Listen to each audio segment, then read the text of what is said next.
يوم كل الكلام ده يعلن عشان كل واحد يبقى عارف لو اخطأ ايه اللي هيجرى له. خليني اقول ان انا دافعت اول امبارح عن كيان النادي المصري وقلت الناس اللي بنته والناس اللي شالته على الاكتاف والناس اللي عملت نادي عشان تواجه المحتل الاجنبي، لكنه في نفس الوقت باؤكد مره اخرى انه من المستحيل ان يلعب المصري في الدوري الموسم المقبل.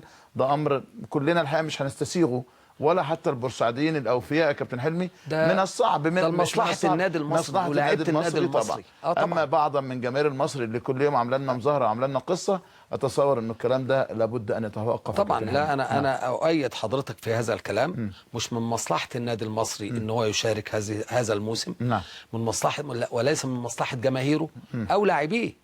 ده ممكن يحصل. صحيح. يعني بلاش في الاستادات يا كابتن احمد، في مخارج البلاد. واللعيبه دي مروحه. والجمهور مروح. فانا ليه ما جنبش نفسي واجنب مصر مصيبه تانية وكارثه اخرى يعني. صحيح. واحنا يعني مش ناقصين.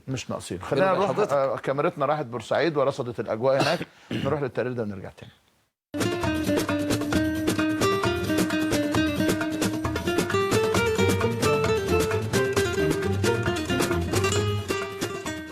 أزمة عويصة فيها الناس محتارة وتعيسة.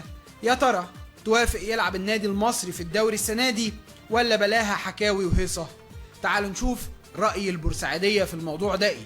قرار تجميد النشاط وكلام عن تجميد النشاط والنادي المصري يتمسك برأيه في عدم عودة النشاط السنة دي، ده طبعا شيء احنا كلنا ضده. احنا كلنا نفسنا النادي المصري يرجع وينافس من اول وجديد والدوري يرجع ويعني الكرة ترجع زي زمان، والحب والاهم من كده الحب والألفة ما بين الجماهير. سيبك من الكورة، في ناس كتير بتلزق في النادي، ناس بتفتح بيوتها، الناس تقفل بيوتها السنه دي واشحتهم. بورسعيد زي ما انت شايف السوق فاضي، النادي مقفول، مفيش اي حاجه. الواحد بيتكلم وفي نفس الوقت برضه زعلان على الشعب البورسعيدي والكوره وفي مصر وكده، بس برضه الواحد يعمل شعور برضه لمين؟ لاهالي الشهداء. مش مشكله المصري ما يلعب السنه دي، يعني لو ما لعبش السنه دي مش مشكله. والله هو لو السنه دي ولا السنه الجايه دي اساسا برضو موضوع، انا لسه برضو يعني زي ما بقول لحضرتك اهم حاجه المصالحه. لو بدات المصالحه زي بكره او بعده المصري هيلعب خلاص، ما يبقى مفيش اي مشاكل. لازم احنا ناخد ضمانات، ان المصري يلعب ما ينزلش. ما هم ممكن يعملوا فينا فخ ما نلعبش السنه دي والسنه الجايه ننزل.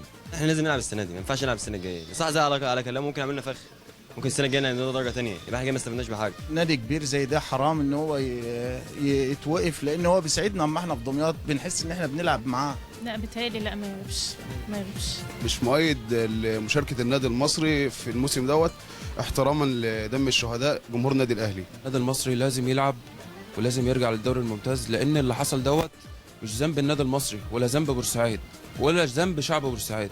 اللي حصل ده من فئه معينه وتتحاسب وتاخد عقابها، ده ما يزعلش اي حد. بس النادي المصري لازم يلعب في الدوري الممتاز ولازم يلعب ان شاء الله السنه دي. عايز يلعب عشان هو اتظلم والجريمه دي كانت مدبره. الراجل مقدم مبادره بيقول اللي انا عاوز السنه دي ما العبش وترجعوني الدوري اللي جاي. فالمبادره دي مظبوطه وكل شعب بورسعيد مأيدها، فما تلاقاش رد من الاتحاد وكله بيتهرب، فراح بعت خطاب تاني بيقول لهم انا هبدا الدوري.